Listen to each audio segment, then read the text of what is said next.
তিনটা ফু দেওয়ার জন্য রব্বুল আলামিন একটা ফেরেশতা বানালেন।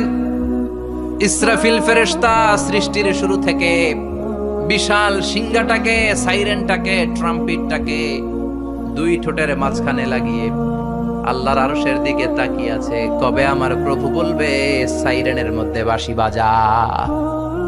He is waiting. ঠিক এই মুহূর্তে যখন আমি কথা বলছি আর আপনারা শুনছেন, ঠিক এই মুহূর্তেও ওই সাইরেনটা ওনার দুই ঠোঁটের মধ্যে লাগানো, আর উনি আরশের দিকে তাকিয়ে অপেক্ষা করছে কখন আমার রব আদেশ করে, আর তখন আমি সিংহায় ফুৎকার দিয়ে গোটা বিশ্বটারে মেসাকার বানিয়ে দিব। কোন সুবহানাল্লাহ। এই ঘটনাটাই আল্লাহ প্রামাণ্য দলিল দিয়ে বর্ণনা করেছেন, আর বর্ণনা করতে যে এই সূরার নাম দিয়েছেন আল কারিআ। কি নাম?